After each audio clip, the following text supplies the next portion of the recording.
So, got a fun one today. I got asked last night, when do I know it's time to start a cut?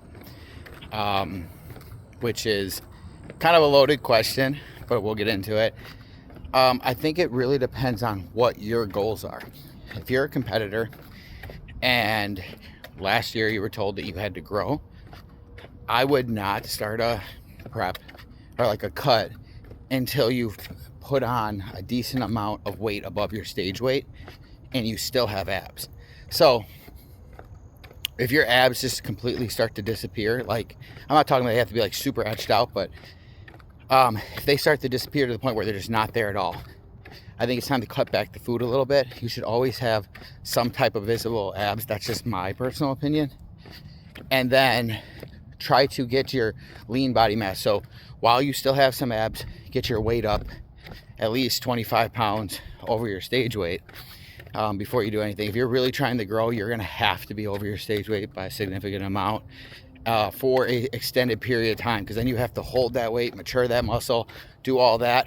If you're in too much of a rush to get back into the prep, you're probably going to lose any gains that you just got, any progress you're making. You're just going to wipe it away and you'll end up looking the same. I've done this so many times.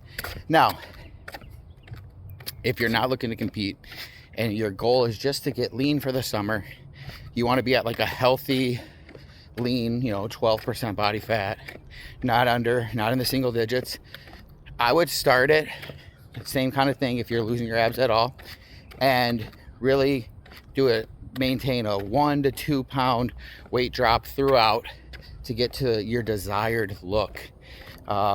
You could hold that for months. I mean, you could be 13% body fat, looking great, looking amazing, and you could hold that with your hormones still being perfectly intact, so you could definitely do that.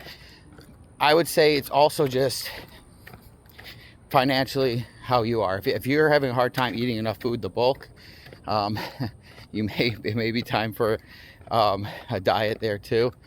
But yeah, a lot of people are asking me because I guess the summer's right here. And then it was also, how fast should they be losing weight? I just touched on that a second ago. I'd say 1 to 2 pounds a week is healthy. Any more than that, you have to add more food. You don't want to crash diet. You crash diet, you're going to start losing some muscle.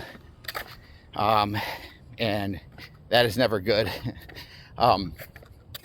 Also, a really good way for you to start a cut is for a week straight, track what you eat every single day.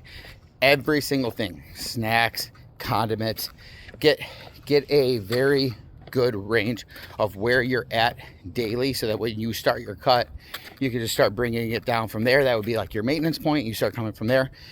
With that being said, measure them correctly too. When you're doing condiments, when you look on the back and it just says 10 calories, you have to look at what it means by 10 calories. If it's for a teaspoon, that's like nothing. So weigh it out just once or twice how much you're normally using, and then add that in. So you can just get a real good baseline for your calories. Everything that you eat, you grab a handful of nuts, track it. So you do that for a week, you get a good baseline to start your prep or your cut from there. And then you just, if there's a couple weeks you're not losing weight, you bring it back a little bit, you bring it back when you slow progress. If you're losing weight too much, add some more food in, and you should be able to find a good balance between just being right under and being over, so you're not losing any muscle in the process. And then you could even start carb cycling, which you could definitely in that process get what I would say, like, have your highs and your low days, even a medium day in there. And if you're a lifestyle person, you could definitely try if it fits your macros, but I would stick to whole foods in that. So if you don't want to do chicken, you want to do some kind of beef with it, there you go, if it fits your macros. But don't be like, oh, I can have pizza right now, because there's also micronutrients. There's also the way that some of these foods hit your hormones. They may raise cortisol or digestion issues. So put all that into mind when you're doing this. And if you have any more questions, write me.